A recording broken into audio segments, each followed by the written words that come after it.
You guys don't even understand the pilgrimage that I've been on to record this episode. I know what you're thinking. If you're listening to this, you're thinking, Kit, well, aren't you just in a studio? Kit, aren't you just in a spare bedroom on your farmhouse? Kit, aren't you just at Emma's flat in London? Kit, aren't you just in your office?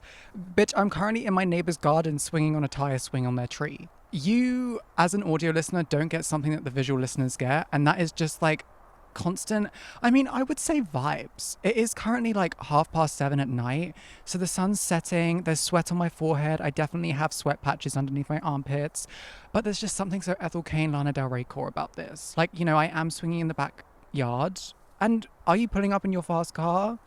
Are you whistling my name? Like, let's open up a beer. Baby, come on over here. Let's play that damn video game. Exactly. You know, when you listen to Self-Interrupted, there's a certain je ne sais pas, a certain je ne sais quoi that you don't get on other podcasts. There's a multitude of reasons for that. It's because other podcasts, you know, they have a certain aesthetic that they go by, and they have a studio, they have budget. That's the gag. They have a budget and they have a studio. Me, I have a camcorder and I'm currently in my neighbor's garden. And I will say, straight to camera, I am giving the most and the only Girl Next Door. I have mastered it. I've graduated the Girl Next Door university with a first. I sure as a class honours, thank you very much. Girl Next Door has quite frankly been completed, because here I am, literally a girl in my next door neighbour's garden, swinging on their swing. Right. And if you're new to this podcast, yeah, I'm not going to say we do this every episode, but this is Self-Interrupted and you never know what's going to come next. And quite frankly, it's so hot right now, which is why I'm outside recording. I couldn't record inside because I literally was about to, like, how you say jump off a bridge. Sorry, that's not funny. Let me not joke. But yes, welcome back to Self-Interrupted with Kit Costello. I am Kit Costello. I'm the host of this podcast. If this is your first time, you know what, sure, we're always in a garden and we're always recording the podcast, and I am always sweating profusely on my forehead and hoping that my hair isn't sticking to my forehead. I'm terrified of that, guys. You know how vain I am because of this podcast? I'm sorry, I'll say it. I'm the first one to. So vain, and I'm trying my best to let go and let in, which is the title of this episode. We are letting go and we are letting in. And I did write something on my phone. I have my phone in my pants and it's covered in sweat right now. That sounds disgusting. It was just like balanced in my pants because my short shorts don't have pockets, and I am wearing very short shorts, guys. I got them, they're like micro shorts. I feel so, there's just something about it that makes me feel like, oh my god, this is so fierce. Like, me wearing a micro short, there are so many flies on me. I'm definitely going to have bug bites all over me, but this podcast, we're letting go and we're letting in. Now, what does that mean? Letting go and letting in to me means allowing yourself to step back from control and step into opportunity. And I'm really excited to talk about this because I haven't really heard that many people talk about this, and it's like a mantra that I'm currently living by. Before we talk about letting go and letting in, I want to talk about what I've been doing this week. So let's get into the catch up of the week.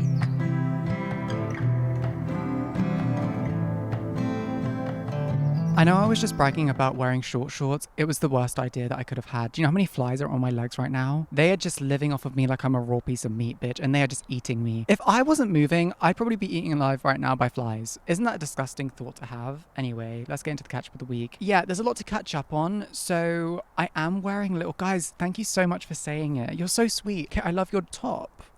Guys, I'm literally just a person. Like, I am wearing a little sports top, a little women's sports top. Like, what can I do with myself? It was £5 from Beyond Retro. I'm having a bit too much fun on this swing. I'm gonna be real, like, I'm gonna swing. I'm swinging. Guys, if you're an audio listener, I'm going to be real, you have to tap into the video episode. But yes, so I am currently wearing a little top from Beyond Retro because I did a little bit of a splurge while I was at Emma's. I'm currently back on the farm, but let's go back to when I was at Emma's, my final days in London. If you don't know, I was staying at my friend Emma's apartment in London. I was there for about a week and a half, and I had a great time. It was a lot of fun, and on my final days, I went to Beyond Retro, which is a vintage shop. I think they're all across the UK. I don't normally really vibe with vintage shops, specifically in London, because they're a little bit too #spenny, and I don't have the #money to be spending on clothes that don't need. Okay, this is my tea with vintage shops. If I walk into a vintage shop and I see a reworked Carhartt jacket, I'm leaving, because I know that's not real. I know you're trying to get me, bitch. I know you're trying to get me. And there's other ones as well, like a Ralph Lauren top that you've cropped. What are you doing? Why are you upselling that for like 40 quid? And you haven't even hemmed where you've tried to crop it. There are so many flies on my leg. So normally I don't go into a Beyond Retro and I don't give her my time, but I had things to do. Actually, I was trying to get out of a depressive cycle, so I had to get myself out of the flat. Right. So I went to Beyond Retro, and as I walked in, I saw this, how you say sexy thing, a £5 rack. £5 rack, what is that? I hear you cry. It's where everything's £5. So classic KC movements, Kit Costello movements. I went straight to the £5 rack and I did my big one. I really did. I got a few jumpers, a couple turtlenecks, classic KC movements. And I also got this little top. And if you're an audio listener, I'm currently wearing, it's like a grey, it's a tight fitting top, women's fit. So it's very like, it's how you say, what's the word? It's very appetizing. No, it's very flattering on the hips. And it feels nice. I'm just walking around in this little sports top and people are like, oh my God, that's just a sports girl. Like, she's a girl next door that plays sports. Like, maybe she's playing a bit of badminton in the next door neighbor's garden, maybe a bit of football, a bit of rugby. Who can blame her? She's just a girl next door. Right. But yeah, I went to Beyond Retro because it was my final days at Emma's. I decided to treat myself on those final days. Actually, I was treating myself a little bit too much on my whole trip at Emma's. I walked away with hundreds of pounds missing from my account. You know when it gets to a point where you can't even look at your bank account? You know there's a bit of money in there, but you can't look at it just because you're like, I'm disgusted with what I've done. The damage that I've done to this bank, I can't even look at the app.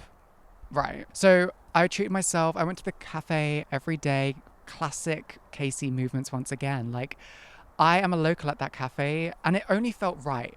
They definitely think I'm dead. I have not been to that cafe now for about a week. They definitely think that I have passed away. I'm going to create a storyline. Okay, so they thought that I was like walking to their cafe one day and then I got hit by someone on a Lime bike. Speaking of someone on a Lime bike, I was walking to the cafe. I was actually walking back from the cafe on one of my final days at Emma's.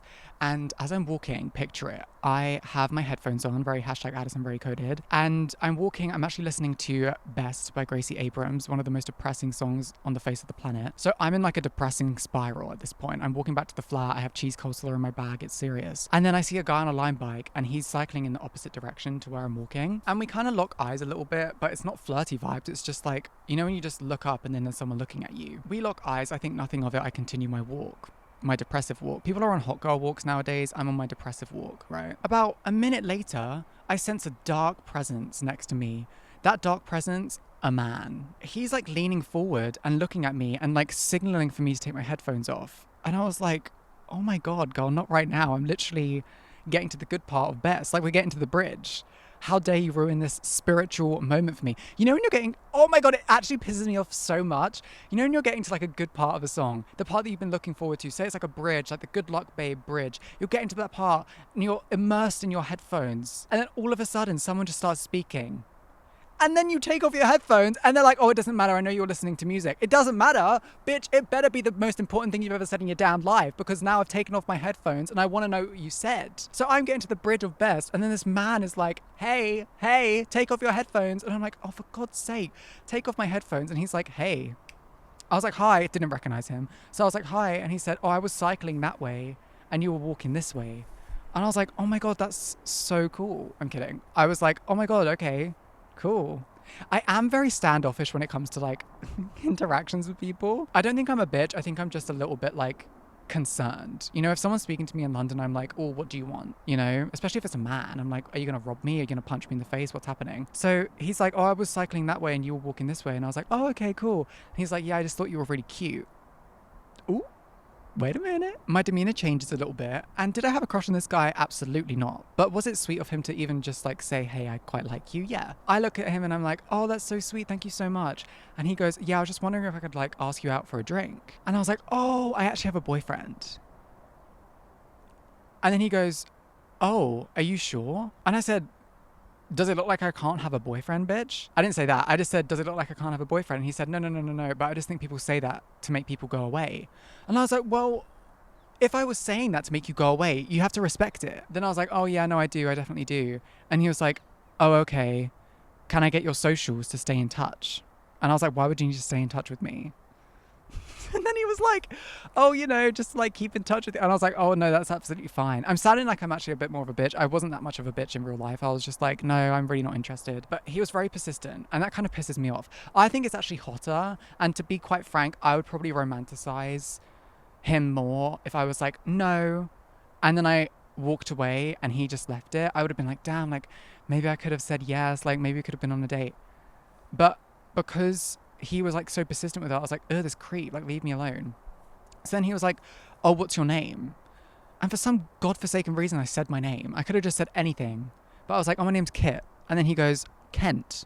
And I said, no, not Kent, Kit. And he goes, oh, it was nice to meet you, Kit. You're so cute.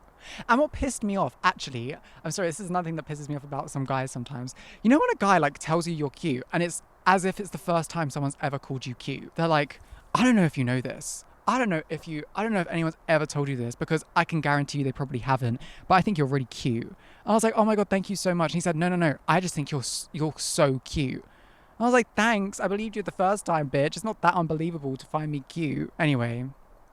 Also, if you're gagging, I don't have a boyfriend. I literally just said that to get out of the situation, which I don't recommend. I think you should be able to just say, I'm not interested, and that should be it. But in those situations, I literally have to just give the I have a boyfriend card and pull away, because otherwise I get a bit scared. Right. Anyway, I got asked on a date by a guy on a Lime bike, and it's actually really sad because he must have stopped his Lime bike journey and then got declined by me just to go back onto his Lime bike. Bless his heart, like he parked up his Lime bike just to get declined. Oh my God, get off. Once I got back to Emma's from the Lime bike fiasco, on my last day at Emma's, I went to the markets in London. Oh, guys, I was looking at the jewellery section and I was trying on those engagement rings. And there's just something, ever since I was younger, I don't know if it's like commitment issue vibes, but I've never liked the idea of getting married. I've only liked the idea of getting engaged. The idea of getting engaged to me is nice. I like the idea of being able to call someone my fiance. Like, guys, this is just my fiance. Like, everyone calm down, you know? Also, I get a pretty ring.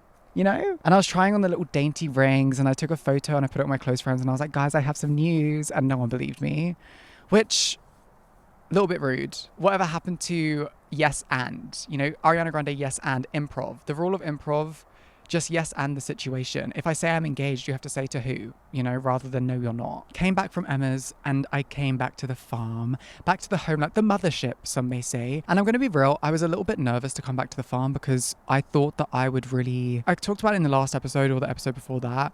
I just was scared that I would be a bit depressed because I really enjoyed my time in London. But frankly, you can't do this in London. I can't swing on a tree swing and record the podcast in somewhat silence. Like, yeah, you can probably hear the motorway in the background and the roads, but in London, when you're in a flat, the reason I couldn't really sleep is because it's so loud at night. Hearing people on Lime bikes, hearing people screaming, hearing drunk people throwing up outside your doorstep, and it's just like, oh my God, like, can we just get a break? But yeah, I'm back on the farm now. When I came back into my bedroom, outside my bedroom, there's wisteria growing. If you don't know what wisteria is, it's like this super dreamy plant that grows on the side of buildings and it has like purple flowers from it. I think my window was open the whole time that I was gone, and the wisteria has grown into my room. I'm not cutting that bitch down. Frankly, she can stay there because it's so mystical and magical. I literally live in a treehouse now because there's wisteria in my room. It's growing up my walls and I love it. It's only going to be there for summer, guys. Like, I don't think it's that gross. I don't think it's gross at all, actually. I think it's a beautiful thing. I think it's disgusting that you just said that it's gross. I think you just called me someone that shouldn't be. You just said some disgusting things to me just then. How dare you? I'm trying to say something nice and you're telling me that I'm disgusting for letting a plant grow in my room. It's only natural. We're invading the plant's property, not the other way around. The plant can grow where it wants to grow. Final couple of points for the catch up of the week. I went to the local village because obviously it's going to be a queen out there. The thing about me on the farm is that sometimes you just got to escape, and sometimes I got to go to the local village where the village cinema is. I didn't go to the cinema though. I kind of just went there to just walk around. Sometimes you just got to go for a walk, and I went for a walk. I went to the park there, which was great. And oh my God, that village is full of hot people. It's a sight for sore eyes, let's say. Some of the men that are there. Love it. I talked about this on my TikTok the other day. Love a double take. I love looking at someone and then looking behind me and seeing that they're looking at me again and then giving them a little look. Because there could be something if one of us had the balls to go up to the other one and be like, hey, can I get your number? Like the guy on the Lime bike did, which props to him. I think he's the first guy ever to ask me out in person. So, you know, ticked off the bucket list. Guys, I was in the park, and you know when do not judge me for this. You know, you're like, maybe you're talking to someone, maybe you're dating someone and you want to get like a hot little selfie for them. And I was in the park. It wasn't like an explicit selfie that I was trying to take. I was in the park trying to get like a hot selfie. Guess how many photos I took? I took 246 photos of myself. I didn't use any of them. I came back. I hear you screaming. I hear you crying. I hear you laughing at me, bitch. I was literally in the car. My mum picked me up. I was in the car deleting all the photos, cringing at myself, thinking that I looked hot. And I was literally like, it's pissing me off because when I look at myself in the mirror, gonna be real, I looked a little bit sexy. I looked a little bit sassy. Love saying sexy like that. I looked a little bit sassy. But then in the photos, it was just giving flop.com and it actually kind of pissed me off. But I love the little motif that's like, you're not ugly. it's just the camera. Because a sunset is beautiful, but sometimes your camera can't take a good photo of the sunset. And let's celebrate that motif, because sometimes you're just feeling a bit depressed because you're taking a bad selfie. But sometimes the camera takes a bad photo of the sunset. It doesn't mean the sunset's ugly. And that's something to remember. Okay, my last point was what happened last night, which was a barbecue. Family barbecue, guys. Why didn't you come? Why didn't you show up? I invited all of you. I think it's really fun. I just think it's funny. I put the invitation on the table and none of you took it. And there was food there. There was Greek salad. What do you guys know about a Greek salad? A little bit of feta, a little bit of cucumber, a little bit of red onion, a little bit of black olives. Oh my God, I love that. The thing about me is that I can eat vegetables literally all day long. I hate being that bitch. I hate other people being that bitch and thinking that I'm a bad person just because I like a bit of fruit and veg. Sorry guys, why don't you like fruit and veg? Oh, Kit, what's your favorite fast food? I don't like fast food. Sorry. It's not my give. I would much prefer to have a salad, or just like give me a whole head of broccoli. I'll just eat that. But instead you're like, you're such a pick me bitch. Okay. Maybe you should pick up some fruit and veg. Ooh, kidding. I'm kidding. Eat your fast food. I am not that queen. Okay. I'm very happy for people to eat fast food. It's literally because I can't. If anything, I'm jealous of you because I can't eat gluten. It's literally my body. My body rejects it. Speaking of, bitch, I tried to have gluten the other day because one thing about me is like every 6 months, I'm like, you know what? My intolerances have gone away. So literally the day I came back from London, I was like, I'm just going to eat tons of digestive biscuits, which are like biscuits here in the UK. I was like, I'm going to have a few of those just to treat myself for God knows what. I was like, oh, I've come back from London. Let me treat myself. Sure. Ate the biscuits. An hour later, I'm not joking, my stomach was bloated like it was third trimester time. Like I was about to give birth kind of vibes. I literally couldn't eat the next day because the thing about me is with intolerances, if I have dairy or if I have gluten, it just feels as though I've eaten a 3-course meal all the time. You know that uncomfortable full feeling that you get after eating a big meal? I get that all the time. Even the next day when I hadn't eaten anything. I just had that feeling and it's not very nice. So that's why I can't really eat fast food, because all fast food really contains gluten and it's not great. But that's the catch up of the week. I hope that you enjoyed, Queens. Oh my God. I hear a tractor. There's a tractor in the back. Can you see the tractor? You guys don't get this on other podcasts. And that's what, guys, I'm sick of it. You better share this podcast around. I'm sorry. I hate to be demanding. I do. But please, guys, add it to your stories. Tag me in your stories. I will repost them. Right. Anyway, there are so many bug bites on my legs. Anyway, that's the catch up of the week. I hope you enjoyed. Now let's get into the topic of the week, which is talking about letting go and letting in.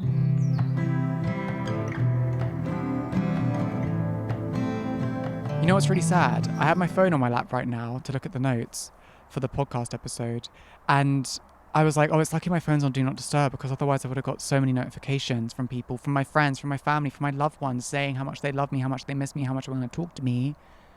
I look at my phone, it's not on Do Not Disturb.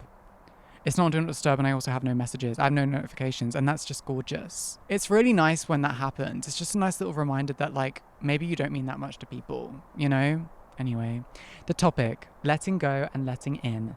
Like I said, the little subheading that I have for this topic is allowing yourself to step back from control and step into opportunity. And I really love how I worded this, and I'm going to be real. I was feeling a little bit uninspired today, and I took myself out of my office and I sat on the grass with my laptop. I forced myself to sit down and write because I was getting too much in my head and I was so tense, thinking, what can I say for this episode? It needs to be meaningful. And this topic means so much to me because it's a phrase that I'm not going to say I made it up, because I definitely know I haven't. It's one of those things where I've heard it somewhere else and it's just like gained a whole new meaning for me. Letting go and letting in is something that I write at the end of most, if not all, of my journal entries, because a lot of my journal entries at the moment are talking about me feeling just out of control. And that's really what it means to me. Letting go of the feeling of being out of control is the most freeing thing that you can do. For me, it's just a constant reminder that sometimes when you're not looking, the best things happen. And that's really what it means to me, to let go and to let in. But of course, I have different sections throughout this episode that I'm going to be talking about that I apply this mantra to. And the first one is like romantic relationships. You guys know that I have anxious attachment, and if you don't, I have anxious attachment. And I'm really trying my best at the moment to work on it as much as I can, especially because I'm like starting to get into dating and romantic relationships. I'm just so aware that I don't want to ruin them because of my anxious attachment. The definition of anxious attachment is characterized by a strong desire for close relationships, but also fear of abandonment and rejection, often leading to a need for constant reassurance and validation from others. That end part is really where this mantra comes into, because in mature relationships, you can't always be getting the validation that you need. And a lot of the time, the validation I need is I'm needing that validation because I'm creating scenarios in my head.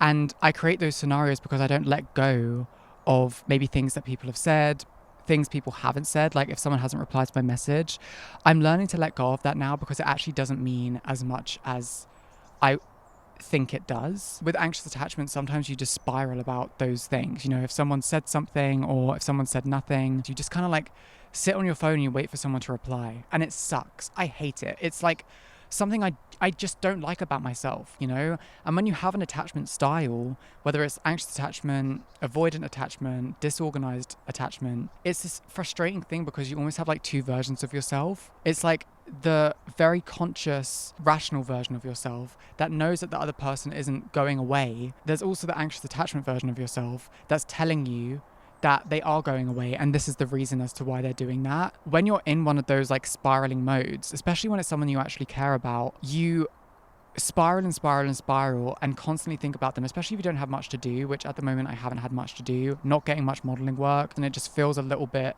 overwhelming to be dating in this situation because I have too much free time on my hands, which sucks. So a tip for getting out of anxious attachment is literally just having plans. Go out with your friends, go on a walk, go and journal, etc. That's what I do. And when I journal about my anxious attachment, I talk about everything that's going on. And while I'm journaling, I will, in my head, it will start to like make sense. I'll be like, okay, I do not need to overthink this. Let's be rational about this. And I will always end it with let go and let in. And the reason I do that is because, sometimes you will overcompensate for someone that isn't treating you well, whether that's a romantic or platonic relationship. And you can let go of the idea of them and let in someone that actually is going to treat you well. Or if you're in a relationship or a friendship where the person does treat you well, but maybe they have a different attachment style to you, say they're avoidant and you're anxious, you've got to allow them their space and you've got to let go and let in. Let them come to you and let them in, and you've just got to let it go. Do you see what I'm saying? And that's something that I'm really trying to work on. And I'm doing well with my anxious attachment at the moment. With dating, it's just like a really big trigger for me because in the past, even just a couple of months where I've been dating, it's like, especially when a guy knows that you have anxious attachment, it's kind of almost somewhat worse because especially if it's one of these guys that's like therapized. I was talking to a guy last year and he was like, oh, I'm so therapized. Like I know about your anxious attachment because I have avoidant attachment. And he basically told me all the things that he would never do to me because I have anxious attachment, and he knew that it would trigger me. And he actually ended up doing all of those things. He literally, word by word, it was like he wrote out a script for the things that he shouldn't do. And then he just went back on his word and did it. So ever since that kind of like little relationship last summer, it's kind of triggered me to not get into relationships because I get scared that it's going to happen again. And it's about opening myself up. But I think also with the mantra of letting go and letting in, it's about letting yourself go, and it doesn't just have to be romantically, it can be platonically, or even just like for yourself personally. Allowing yourself to just be is such a beautiful thing, letting yourself go and almost letting yourself come into yourself. Because I mean, for me being trans, it's like this idea that I wasn't allowing myself to just be. I was creating a version of myself to project to other people. Whereas when I kind of allowed that projection of myself to be the version of me that I wanted them to actually see, I feel so much better, And I think when you let yourself go, when you let people in, it is a worrying feeling, especially when it's, romantic. You don't want to get hurt again, but getting hurt it's lessons, and there are certain things that, that guy did to me last summer that I can point out in people now, and I can understand that, there are lessons that I've learned, and unfortunately, it has happened to me this year as well, where guys have not so explicitly been like, I'm not going to do this to you, and then did it, but they've just followed the same patterns. I tend to go for guys that have avoidant attachment. Not that I can't handle people with avoidant attachment, because I think a mature thing to do is seeing them for who they are, understanding their attachment style and working with it. And that's really what I'm trying to do at the moment. And I think I'm doing well, I would say. To learn, you've got to let yourself go a bit. You've got to let yourself get a little bit hurt sometimes to learn the lessons that you need to learn in life, you know? Whether that is through friendship, through family, through romantic relationships, it's unfortunately something that you've got to go through, because you're going to go through it at some point. So to go through it in the early stages of dating especially is better. And honestly, I'd rather, especially with the guy that I was seeing last year, I'd rather do it at the beginning of that relationship rather than like halfway through it, when I'd really connected to them.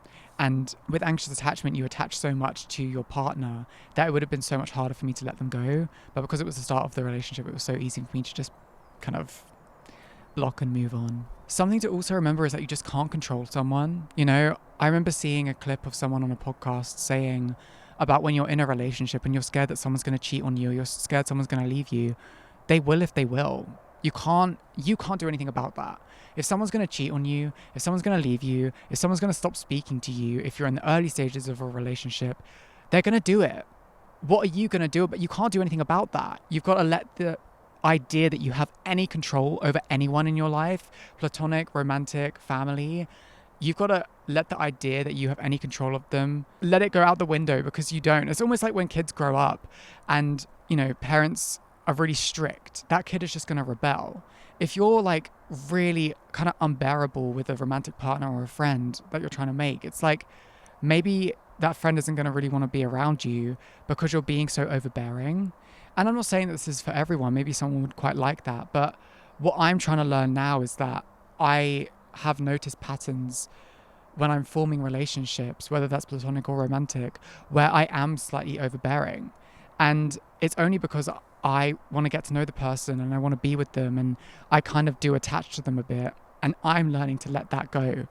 And that's something I'm really proud of, that I'm working on. And I hope that if you have anxious attachment, you know that you can also let go a little bit and also just have fun, because when you're in that mode of having anxious attachment, it's so all consuming and it just gets so boring after a while. Convincing yourself that something's happening and almost creating stories in your head, it just gets so boring. So allowing yourself to let go, move on, put on some good music, journal a bit, go for a walk, it really just helps you out, and you can let go and let in that way. I also use this mantra when it comes to work. I'm talking about modeling, I'm talking about the podcast, because there have been so many times throughout my career where I haven't been in a position that I've thought that I would be at or I've wanted to be, and you can't help that. Because something that I love to think about is that you're in the position that you're meant to be in. And I know it sounds so frustrating when you're not in the position that you want to be and people are being like, oh, well, Kit, you know, you're where you're meant to be in life. And you're like, bitch, I don't want to be in this place in life. What are you talking about? I've just ranted to you about half an hour saying how depressed I am and saying that I wish I was more successful, or I wish I had more money, or I wish I lived in London. And now you're telling me I'm meant to be here, I'm meant to be depressed. Yeah, you are, because you learn from these things and you create art from the things that you experience. Me talking about this right now is me learning from my past experience. If I hadn't gone through that, I would not be at a place where I can talk about it on the podcast to people and help them with it as well. And when it comes to my job, which is, you know, majority modeling, you really have to let go of the idea of really success, because I think in some ways success can mean so many different things. And this kind of relates back to an episode that I've done in the past called Allowing Your Dreams to Evolve. And in that episode, I talk about you can always have the same end goal, but throughout the timeline, you shouldn't really have like specific steps that you want to hit, because the way that you get to that end goal, it may take a bit longer, but the journey of getting there, you could do so many different things that you didn't even think that you would do, but because you let go and you let in all these opportunities, it allowed you to take things that you didn't think that you would take. And it's almost allowed your dream to evolve in a way that you wouldn't have expected it to. You know, with me, I started modeling when I was a boy. If I didn't let go and let in, I would still be a boy. I don't know what I'd be doing right now in the modeling career. Maybe I'd be like 10 times more successful than I am now. But I'm very happy that I've allowed my dreams to evolve, and I've let go of myself, and I've let in to the point where I've allowed myself to be my true self while still having a successful modeling career. And hopefully in the future it'd be even more successful. You don't know what your career is going to be like, but if you're anything like me, you know you're determined for those goals that you have in the future, and you will reach them. But letting go of the thoughts that I have personally, where it's like, you know, I haven't had a job in 6 months properly. I did a runway about a month ago, but I haven't had jobs that I've properly wanted or thought that I would get, especially signing to a new agency. I haven't had those jobs that I wanted. And in some way it's okay, because every day that goes past, it makes me remember how much I love this job and how much I want it. Even though it's frustrating in the moment to be like, I don't have any work, every day that goes by, it reminds me that I'm still pushing for it. Because for me, it's all about control. If I don't have control in this situation, it feels a bit overwhelming for me to not have control, because I like to know what's happening. I like to know what I'm doing. And that's what I mean in like relationships and in work. If I don't know what's going on, I want to find out. And if I can't find out, it's really stressful. And that's when I start to spiral. But that's when I have to tell myself to let go.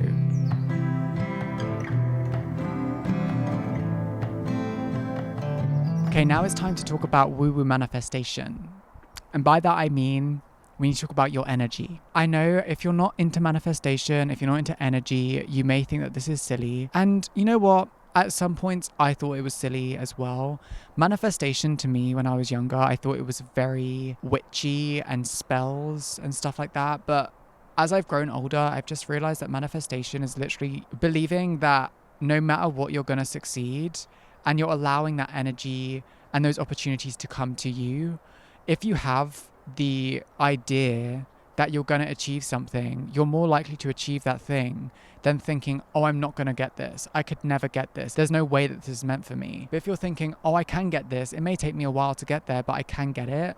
You're more likely to get that. So with the let go and let in theory. Oh my God, is it a theory? Okay, yeah, sure. With that theory, for me, it clears the negative energy surrounding you and allows positive energy to penetrate you, which sounds really disgusting, but it makes sense. If you're constantly thinking about someone else, I'm not even talking about work opportunities now. So say, for example, my goal is to be on the cover of Vogue. If all I'm thinking about is the guy that's not texting me back because I have anxious attachment and I can't let it go, what am I doing to achieve my goal? I'm ruminating about things that I can't control. Whereas the thing that maybe I can control a little bit more in terms of taking my steps to get on the cover of Vogue, I'm not doing, because all I'm thinking about is, okay, so he's not texting me back. He last messaged me this time, and what did I say? Did I say anything that could have like triggered him, that made him get away from me? Do you think he's like ever going to talk to me again? Like, oh my God, maybe he's like this guy. You are ruminating on things that you don't need to be ruminating about. And I've also written down on my phone, I never ruminate about things that are positive in my life. I'm only ruminating about things that I hate. And I think that's so sad. I'm never ruminating thinking, oh my God, I'm so successful. What can I do with myself? You know, I'm never ruminating thinking, oh my God, this guy likes me so much. I'm always ruminating thinking, I'm so unsuccessful. This person's more successful than me. That guy doesn't like me. It's so unfortunate. You know, I end things in my life. I end relationships. I end opportunities because I have this perception of myself that almost doesn't deserve them or hasn't earned them in a way, or it could never be made for me. So for example, those relationships, those work opportunities, but me just having that idea of myself is ruining that manifestation for me that I have. Do you see what I mean? Because if you're picturing yourself in the future and already in the present, you can't imagine yourself being successful, what are you going to think about yourself, you know, in the future? If you have this perception of yourself right now that's like, I could never do that, or I'm not the person that could be in a relationship, you've got to let that go. You've got to let go the idea that you're someone that can't have something, and let in the idea that you're someone that can have something, because that's where it starts. It really starts from within. I know it sounds crazy. I've learned that, and through dating and, my job, I've had to learn to almost mature in a way. You can't get everything that you want right now. And it kind of sucks a little bit. And you also can't get an explanation for everything right now, which again sucks. If you're anything like me and you love that bit of control, you have to learn to let people go a little bit, to let them back in. Whether that is work, whether that's romantic, whether that's platonic relationships. I'm really trying to learn it with romantic relationships at the moment. And I'm trying to better myself. And I think this mantra is really allowing myself to evolve in a lot of ways. And definitely journaling is helping me so much. And I know that journaling also sounds a bit woo-woo and, you're just writing a diary. How much can that actually help? But it really does. There are so many scientific studies that prove, walking and journaling really help your brain, because it's in a certain part, I don't know the logistics, so don't quote me, but it's in a certain part of your brain where that distraction from your obsession is so positive for you. And doing something like journaling, it just allows you to really understand and untangle your emotions in a way that I don't think a lot of things can. Because especially with talking to friends or something, there are maybe certain things that you hold back or certain intricacies of a relationship that you don't really want to talk about. I know that with me, there's certain things that I don't want to talk about because I get scared that I'm going to jinx something. So allowing myself to be totally my journal bitch, or it's a little bit too honest. I saw there was a question once, on an interview with a celebrity, and they were like, would you rather your phone get stolen or your journal get stolen? I was like, bitch, take my phone any day. No one can read my journal. My journal is a little bit too personal. It's a little bit too, it's not even personal. It's not dirty or anything like that. It's literally me just yearning to the nth degree. It's a bit disgusting. So the idea of my journal being found and then leaked all over the internet, that's a little bit scary. But when I'm writing in my journal, I let go, right? I let go of the idea of my journal being leaked everywhere, and I let in all of the things that I want to write in that damn ass journal because I need to get it out of my flipping head, Also, what I love to do, I love to do video journals and video diary entries. And if you don't do those, do them on your phone, on your laptop. Open up Photo Booth, open up the camera app, and just yap. I do it on this podcast all the time. Also, letting go. Let's talk about this one for a second. Letting go the perception that other people have of you. Bitch, that part. Letting go of the idea that your family have of you, that your friends have of you, that, romantic partners have of you. I really used to struggle with this, and I'm gonna be real with you, I had to cut off quite a few people because I let them in to the idea of who I actually wanted to be, and bitch, let's just say they let go of me. Right, it was the opposite. I let in and they let go. That's tough. But sometimes it's how it is, and you've got to let those people go to let other people in. You can't hang on to people that aren't serving you in your life anymore, And that is something that is hard to grasp, but giving all your energy to someone, whether it's romantic or platonic, anyone, giving energy to someone, it's such a waste of your time, your energy, and you as a person and as an entity. So letting that person go, eventually you will let someone in that genuinely cares about you and understands you in a way that others don't, And the perception of you, even just doing this podcast, on social media, posting certain things that you want to post, thinking that maybe, what will this person think of me if I post this thing? Who cares, bitch? Post it. Let go and let in the positivity from the people that are thinking, oh, this is different. I love what Kit's doing. This podcast is so cool. Maybe these are things that you could comment. You could comment, oh my God, Kit, you look so sexy today. Jesus Christ, you really let go. Oh, maybe don't say that I let go of myself. Oh, Kit, you really let yourself go. That sounds like a bit of a read, quite frankly. So maybe you should say, Kit, you look so sexy. You look so stunning. My God, the way you're swinging. There's a bee. The way you're swinging on that swing. Oh my gosh, Kit, you do it for me every time. Thank you so much for being such an icon. And, these are comments that you could leave underneath my Instagram posts as well. I'm thinking maybe, Kit, you're once in a lifetime generational talent. Maybe something like, Kit, any guy would be lucky to have you. Kit, oh my God, how do you look like this when it's literally 8:30 in the evening and you're recording a podcast outside in your neighbor's garden? And guys, I'm not making you say these things. They're things that you're thinking, and I think that's very sweet. And I'm really just letting go of the expectation that those are going to be in my comment section, and I'm letting those comments just come to me naturally, Right, right. But yeah, letting go of the perception of yourself is very important. And letting go of the perception that other people have of you is also important, just for you to evolve.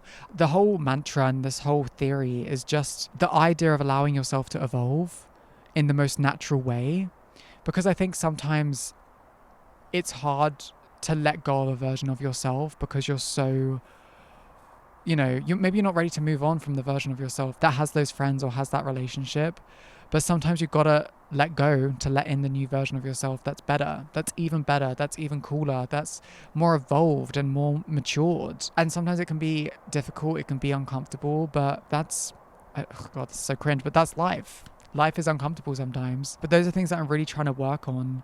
And I think that this mantra has just kind of helped me quite a lot throughout this period of my life, because there are parts of my life that are changing, whether that's, being trans, dating, etc. And I'm really just trying to mature, and I'm trying to learn and help myself grow. And I want this podcast to reflect that. Do you know what I mean? I don't want to be on here. I feel like past seasons, you've watched me grow on this podcast. Past seasons, I've been a bit immature, and I've talked about dating in certain ways and talked about guys in certain ways on the podcast. And it's not that I'm not going to do that anymore. If a guy mistreats me, I'm probably going to talk about it. But I think a lot of the time when I was a bit younger on this podcast, I just hadn't evolved. And I was so obsessed with the idea of love and the idea of being wanted that when I wasn't getting that, it felt so personal. And I've kind of let go of the idea of love that I've had, because, in my life now, I'm dating. And basically what I'm saying is that I think I'm maturing, and this has really helped me mature throughout the past couple of months. And it has really helped me stay sane in a lot of ways, because I think without it, I would have been spiraling, and I think I would have ruined a lot of relationships. And I'm really happy that I haven't. And it's just something nice to say to yourself if you're really in a spiral and you're really kind of in a pickle with your thoughts and with your feelings, just kind of literally just saying to yourself, let go and let in, and then move on to something else. For me, it really helps. I know it sounds silly, but just doing like a journal entry and finishing it with letting go and letting in after literally like the most disgusting, scathing journal entry. It's like, I hate it, I hate myself. And then it's just like letting go and letting in. It's a nice little reminder that that chapter's done and you're moving on. But anyway, that is the episode topic for today. I hope you've enjoyed. I hope you've learned something. And I hope that you can take this mantra, this theory, this method of madness throughout your life and throughout this season of your life, because it's really helped me. And I hope that somehow it's going to help you. But yeah, I hope you've enjoyed.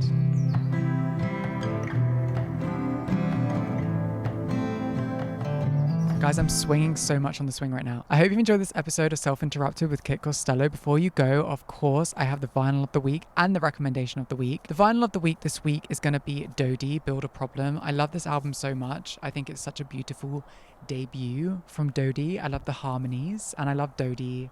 She just gives like, oh my God, that nostalgia, Also, she's coming out with new music at the moment, and it's also great. The recommendation of the week this week is, you know what? It's a tree swing. You guys got to get a tree swing. You got to tap in, because this has been a little bit of fun. Also, bug bite repellent, because my legs right now, guys, they're not looking too bad right now. To be fair, it was just flies that were on my legs, so I'm hoping they weren't biting me. If it was mosquitoes, it would have been a different story. I'm not going to lie. It would have been bad. Fingers crossed, I'm not going to get a reaction. If you have enjoyed this episode, please make sure to rate it. Please share the podcast with a friend. You can follow the podcast on Instagram and on TikTok at Self-Interrupted You can follow me personally on Instagram and on TikTok at kit.costello. But other than that, I'm sending you so much love. As always, Kit.